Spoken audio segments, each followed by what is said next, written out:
to our last session of the day. We've got Ken Garcia here, who is going to chat kind of about transition into learning and development. If you're a veteran or if you are a military spouse, there's some wonderful opportunities. Can't wait to hear some of the insights that are shared. Ken is currently a contract instructional designer. So I'm really excited to hear perspectives and insights. I'm going to go ahead and turn it over to Ken.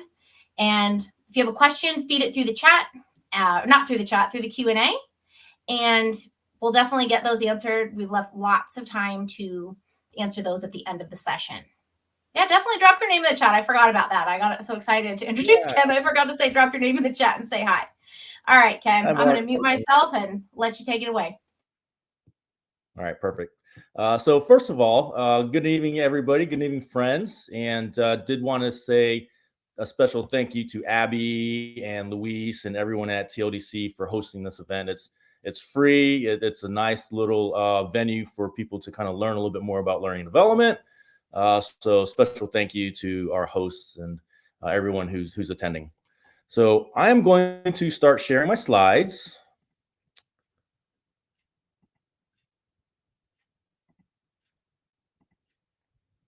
And just let me know when you can see them.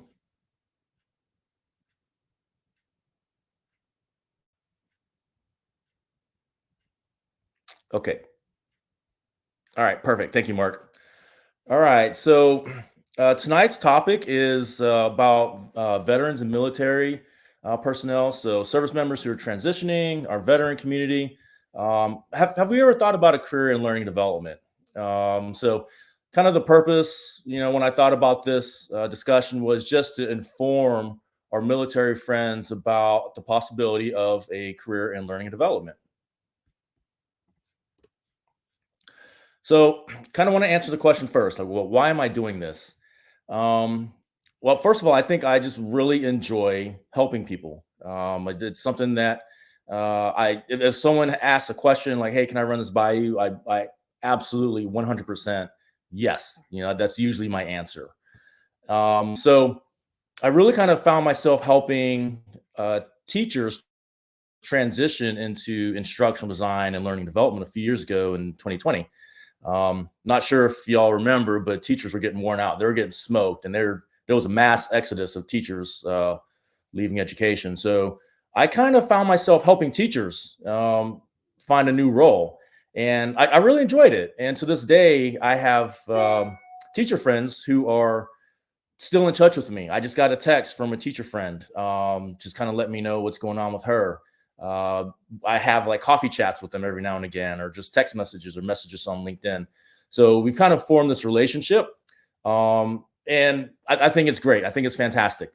But as I kind of looked around, like the people in my immediate area where I worked, I didn't see a lot of military people. And I know that there are a lot of military spouses and veterans who are in learning and development, but probably not as many as you would think. I think I could count on one hand former teammates who come from the military community. And so I thought that there was a gap there. And I kind of wanted to kind of, bring this potential career up to our military community as a potential career path. So before we get started, let's take a quick vibe check. Like, just throw an emoji out. Like, how do you feel about a career in learning and development if you're not already in it? So it's okay if you're the sad guy on the left. Hopefully by the end of this, you're going to be at least a kind of curious guy, maybe wanted to learn a little bit more.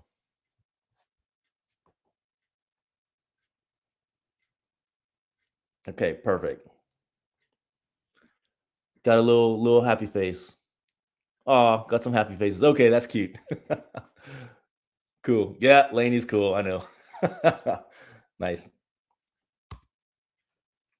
Okay, so just a quick background on my military career. So I was born into the Army. My father, a 20-year veteran in Vietnam and the Cold War.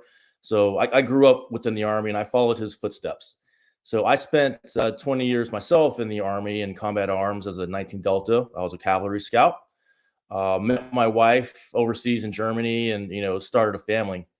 But kind of as you progress in your military career, you tend to do different things. So at one point, I was working with science and technology community. So um, folks in military engineering and research and development, running operations in the three shop. I was a scout platoon sergeant at one point, so that was me in Iraq in 2004.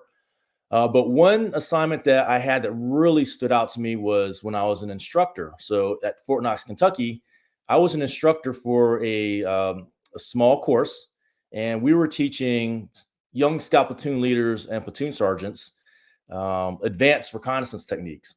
So it was way different from what I was doing before, and that kind of planted the seed of me learning and really loving how to help people, because when it clicks, you see that light bulb goes off and you see someone apply like what you've been trying to teach and train. It's an awesome feeling. So that kind of planted a seed for things to come later, because people grow up grow up wanting to be soldiers, pilots, um, lawyers, doctors, but they don't really grow up, want to grow up to be an instructional designer.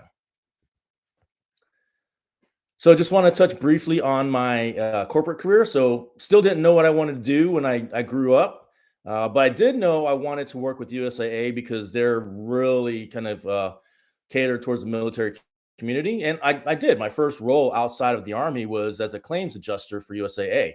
Great company, great culture. I'm still a member, but insurance and claims was not for me. I didn't make it a year before I moved on. So I went on to a different company, and there was no future in it. It was property management. Didn't stick around long, not long enough to even mention. They didn't even make this slide. So we're going to continue on to BISC. So BISC is an online program manager, and they work with universities like Villanova, Michigan State, Notre Dame, Florida Institute of Technology in their higher education and professional development courses. So I kind of came in at the entry level, working with potential students to get them enrolled in their classes, getting them set up for future classes, and just kind of learning the business. At this point, I'd expressed an interest in becoming a trainer, kind of going back to my military career as an instructor. I was like, hey, like, how do I get in? How do I start doing that? So eventually, I became a coach, like a peer coach, and eventually a training manager.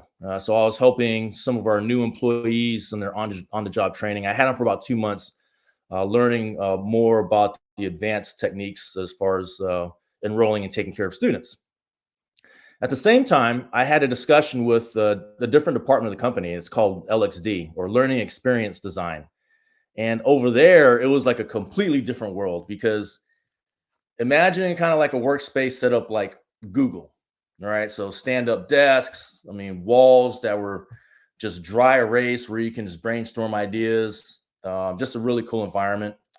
And on this team, they had it's cross-functional. It was pretty cool.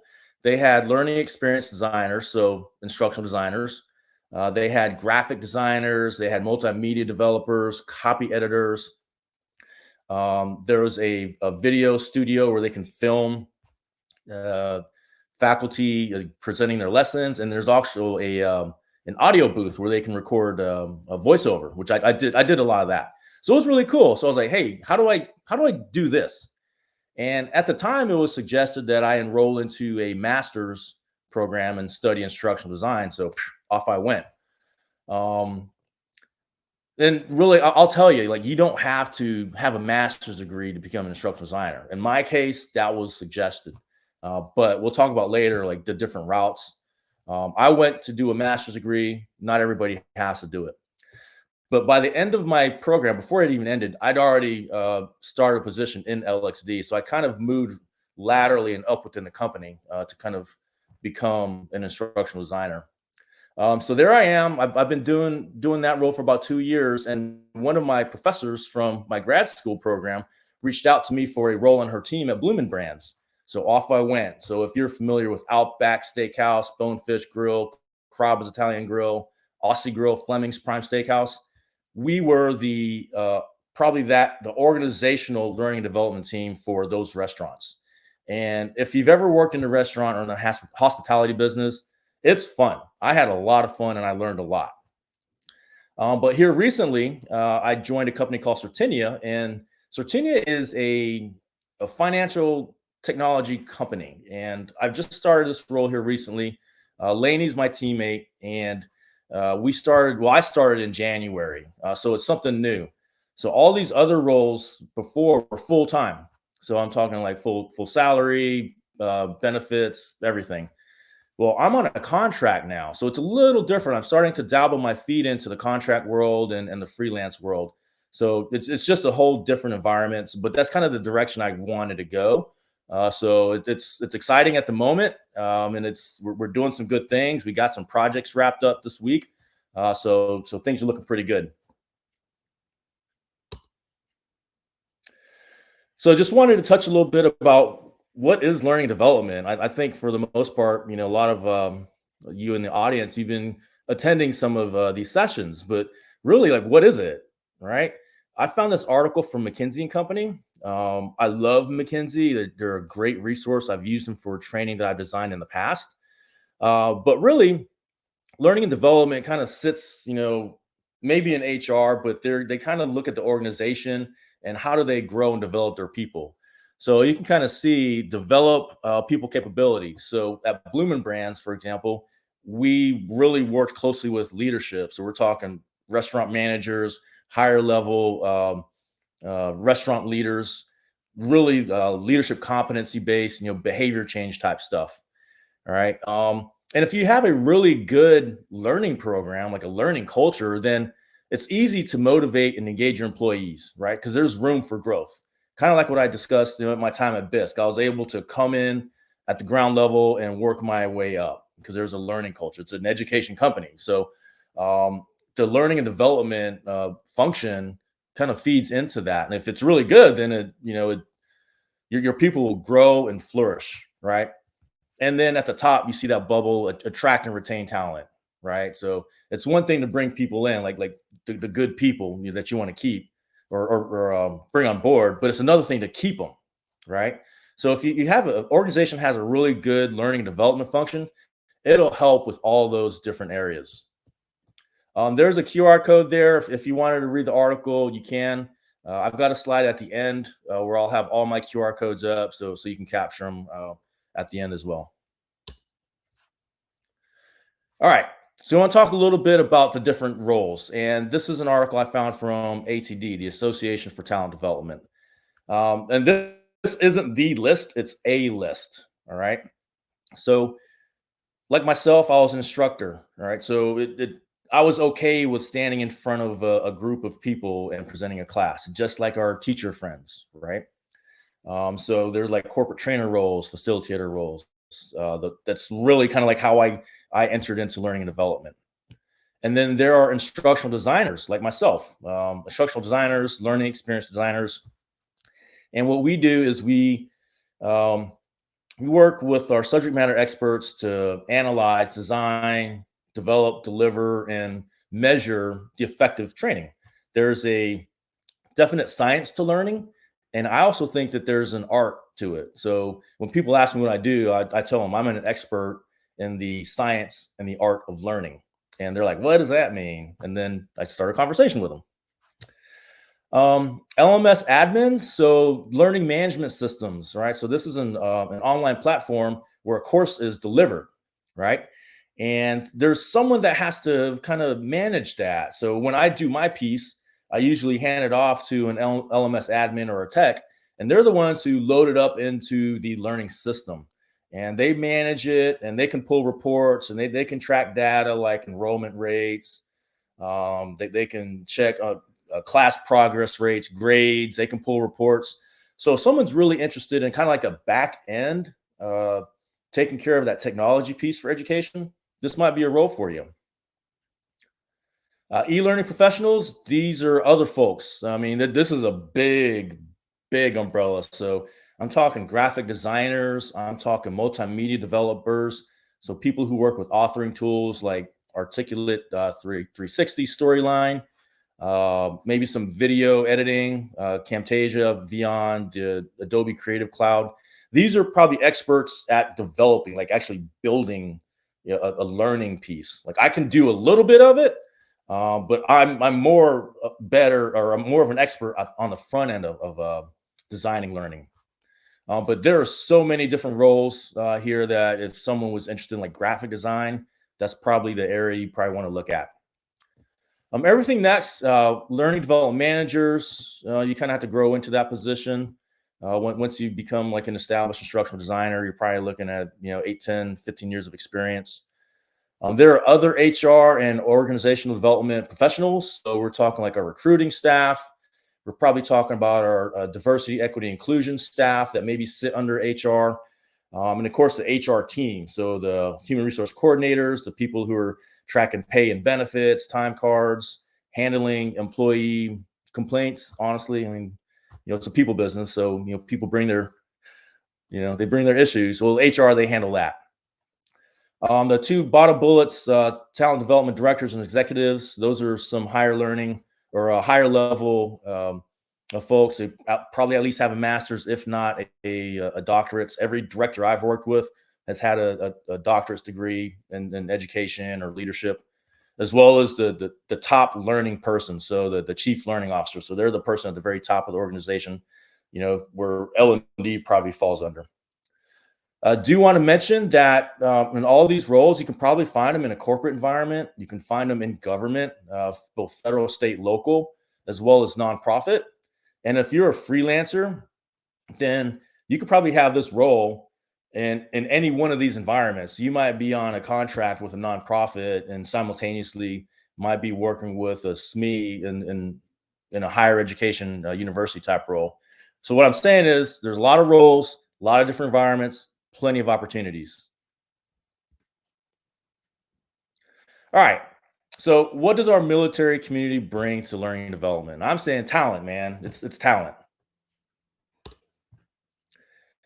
So if you're in the military or if you're a military spouse, you probably have some experience just being an instructor or training, right? Maybe if you're a military spouse, you were an educator or a substitute teacher. So you already have some experience to bring along with you. You also probably have the education. So if you're a senior level person, you probably already have a bachelor's degree, which is normally a requirement, if not a master's. And if you don't, then of course we have our military benefits, VA entitlements, where it can help you earn that if you need it. Dedication, I mean, this is just commitment to accomplishing the mission. All right. Military spouses included. All right. We don't like to fail. We're go-getters. We're focused on the mission. Whatever we need to do to get things done, we do it. Even those implied tasks, those things that people don't tell you need to do.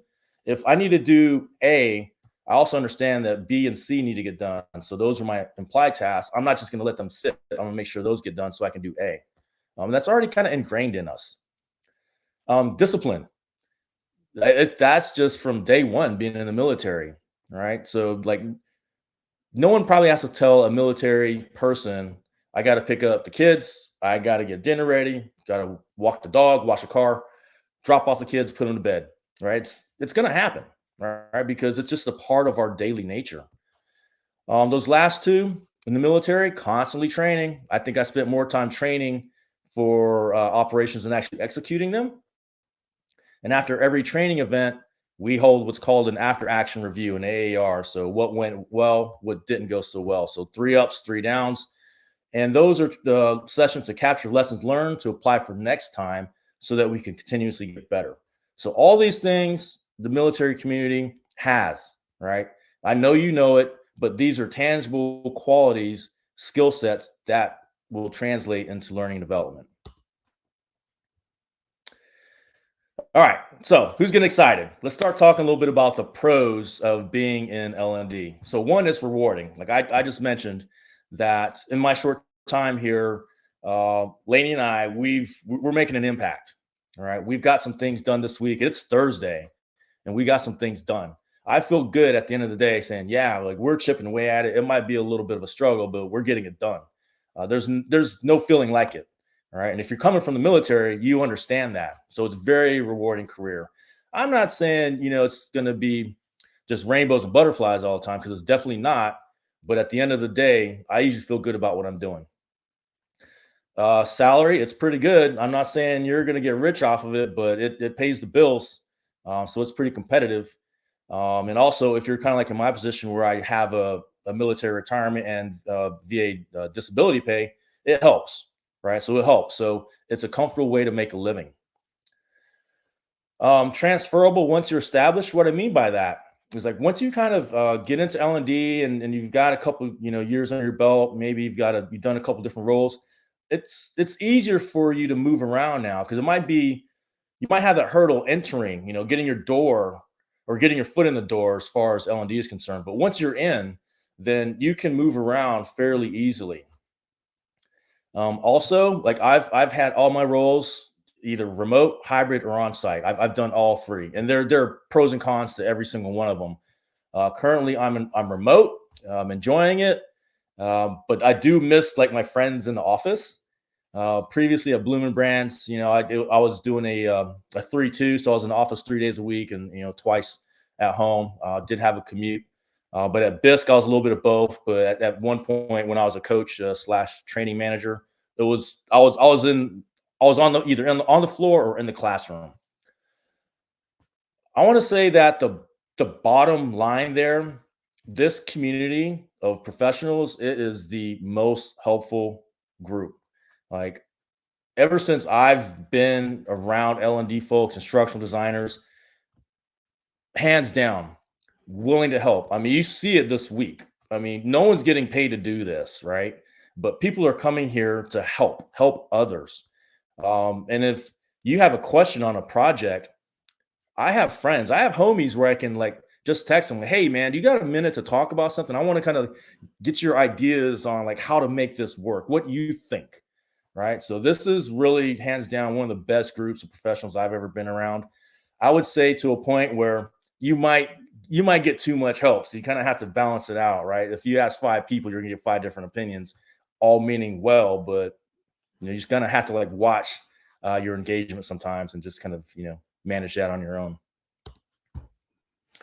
All right, so I had to think long and hard about the cons of a career in L&D. I couldn't come up with one.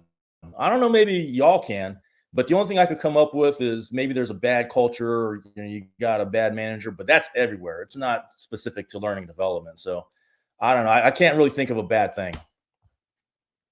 All right, so let's talk about how do you get in. There's a lot of different routes into learning and development. I would suggest anyone interested in a career in L&D, kind of think about it. Like reflect, do a self assessment, work with someone who can kind of bounce ideas off of, and say, hey, what do I bring to the table? What do I need to work on? And then of course you're going to have to translate your knowledge and skills, especially coming from the military environment to a civilian corporate environment. You're going to have to translate it, so you might have to get some help. I know you all know this, but it still stands true. Um, you might have to be humble enough to start from the bottom entry level role and kind of like move around like kind of like I did, and then that's okay. It worked for me. Or there might be other adjacent roles within within an organization where you can kind of move laterally into. So I'm talking like customer success, sales, any other type of role in an organization where you can move into a training department. Because really, what happens with trainers, they get really good at their job and then they're asked to train others. That's usually the entryway for folks who are instructors or corporate trainers. Of course, if you did your reflection and self-assessment, you might have to bridge some knowledge gaps, some skills gaps. And you're doing it right now. Like you're here, you're learning about it, right? So you're already doing it, but it's going to be a continuous process. You might have to work on your education a little bit. Like I know I had to. I'm not saying you do, but I did. So there might be a degree or certification if you're interested in human resources that you might want to pursue. If you're looking at a boot camp, that's why I italicize this. Definitely talk to someone before you sign up, right? Because they're all well-meaning, but they're all a business, and some are better than others. So before you sign up and enroll into an instructional design boot camp, talk to people before you hand off your money. And I think the other thing too, at the end, you can enhance your experience by volunteering and coaching adults, right? You can coach little league, but it's a little different learning environment. So maybe coach some grown-ups. If you can kind of quantify that, then that might help you. All right, tomorrow morning, 10 Pacific, Bridget Manley's got a networking session. I think I'm pretty good at it, but I bet she's got some nuggets for me. So I'm definitely going to be in there because I want to hear what she has to say. But network. Every single one of my instructor design positions I got because I knew someone in that organization to help pull me in. I didn't go through the front door, meaning I looked at the job description, I tailored my resume, I got my portfolio, and I sent it off into the work day. I haven't had to do that. I call that the front door. I've always come in like the back door. People knowing like what I can do and then asking me to join their organization. Every position I've had in learning development has been like that. And then cross my fingers for more. All right, build relationships, right? So what I mean by that is if you're like just starting out, like form a group of peers, people that you can like bounce questions off of and ideas, because you'll learn from each other. But then start following people who are like one or two steps ahead of you, like, hey, how did you do it? Right. And of course, there are probably L&D leaders that you want to follow. And I'm not talking about people who talk loud. All right. I'm talking about like leaders, like organizational leaders, right? Verifiable leaders. And then once you kind of get to a place where you're hitting your goals, return the favor. Kind of like what I'm doing right now. I'm returning the favor because a lot of people help me. Organizations, I'm going to start small here because there's so many out there, but let's start small. Here, TLDC, you're in it. All right. It's a great community. So I would suggest sticking with it. ATD, great organization. I'm a member of the local chapter here in Tampa Bay. So the Florida Suncoast chapter. I actually had to renew my dues this month. But it's great because they have learning sessions. They're either on site, they're virtual, networking events. So ATD is probably a good place to kind of look at. They also have different learning programs as well. Of course, social media. I only have LinkedIn, but that's enough for me. So start following hashtags that interest you. It could be talent development, it could be organizational development, whatever it is, but start following those hashtags and those people who talk about it. Like I said, kind of start small, figure out which path you want to go. And then, you'll figure out what you like, and then you'll kind of cultivate your social media feed. All right. That was a lot in a short amount of time. How do you feel now? How do you feel about a career in learning development?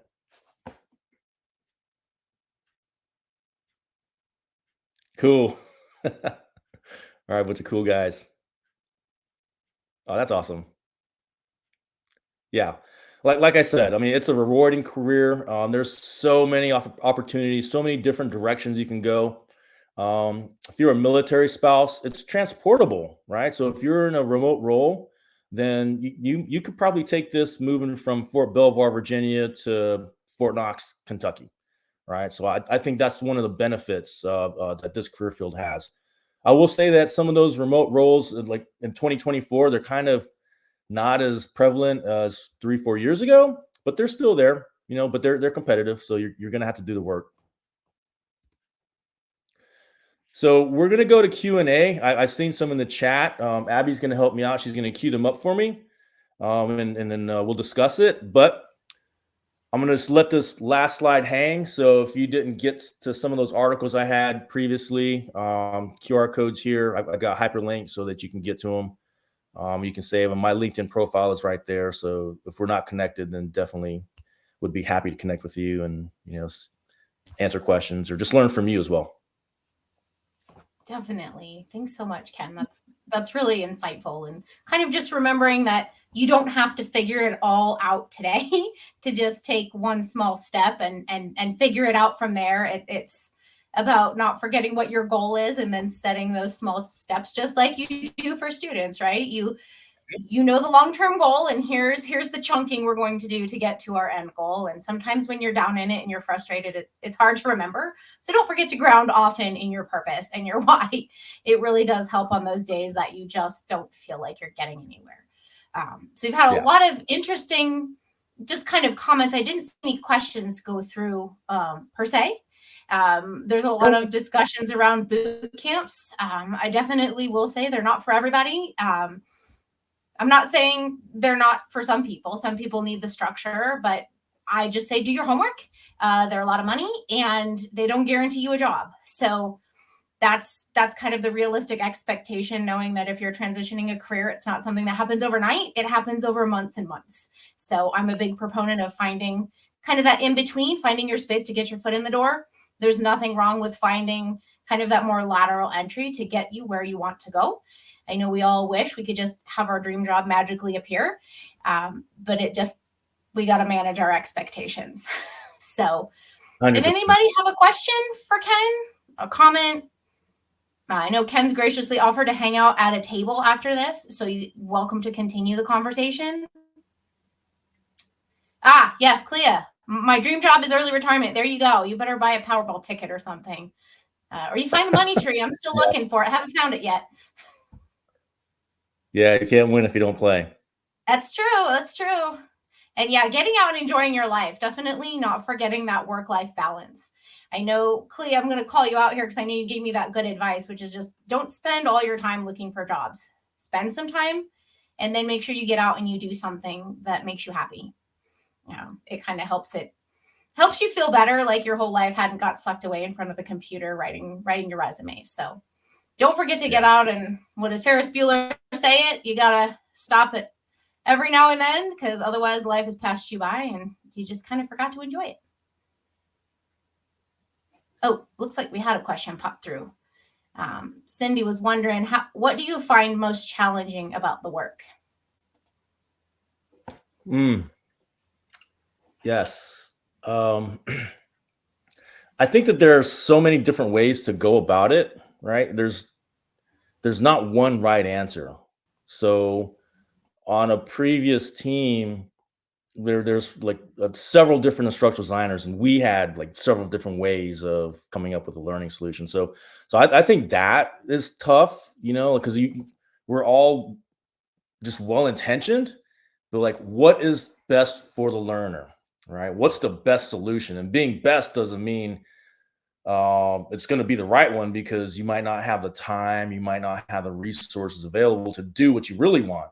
So I think that's tough, is like finding the best and the right solution for the learner, and to be honest, the business, regardless if you're in government or higher ed. I mean, it's a business, so you got to do right by your learner, you got to do right by your bosses. So that's tough. I see.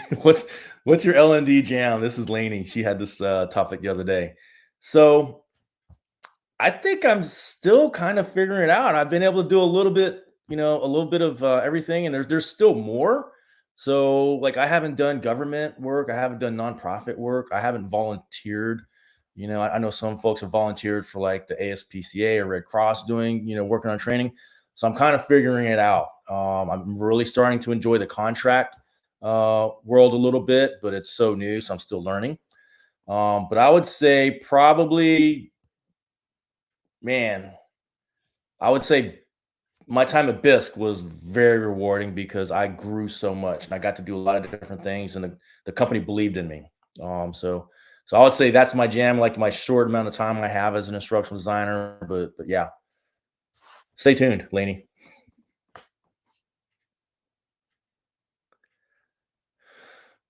Do you feel like you've had to adjust how you give and receive feedback between your time in the military and corporate? 100%. 100%. Because how, if you're in a military unit, there's a culture about it. It's usually probably direct. There's F-bombs are probably okay. Corporate environment, maybe not, right? But I would say that it kind of depends as well. So leaving Blooming Brands, we worked with restaurant people, and it gets wild in the kitchen sometimes, right? So I believe it or not, F-bombs are fine. And I was like, wait, what? But you do kind of have to make an adjustment, because speaking with a soldier or a subordinate soldier is way different than speaking with, a new learner, like a new employee. All right. It's just a completely different environment. I'll be honest with you, I've had to learn to just chill out. Like, things that would probably set me off back in the day in the Army don't even bother me now. I've just learned to just like, don't even let it bother you, Kenny. Just keep it moving. Good question, Mark. Thank you.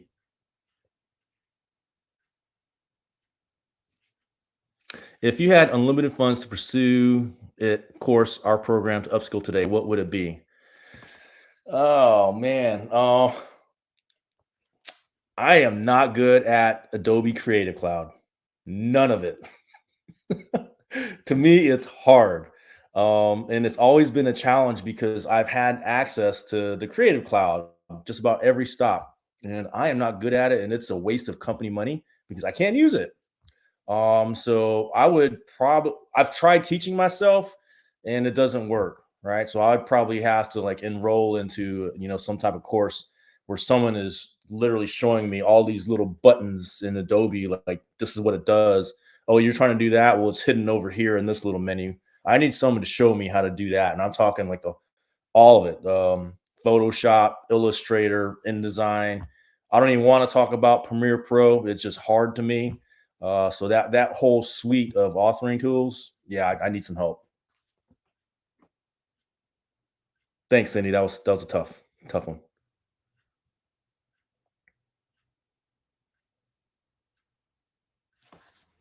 It looks like we've got all of our questions answered here. I didn't see another one come across, so I know we're a little shy of the hour here. We just passed the halfway mark. So I think we'll go ahead and wrap this session. But anybody that wants to talk to Ken in a little more personal way, so you can actually see each other face to face, Ken's going to grab a table, so you can feel free to join him here or there. But please, before we kind of wrap up, join me in giving him a round of applause. Show him some love in your reactions before we wrap today. Thank you, everybody. We really, really appreciated you coming to chat with us today. We so appreciate all your insights, and we'll see you at a table. So I'm going to go ahead and close this session out, but I hope everybody has a great evening. And if you're able, please come tomorrow. We've got a couple of sessions lined up, and it's going to be a great wrap up to this entire week. So thanks everyone for joining. Have a good evening. Thanks, everybody. Have a good night.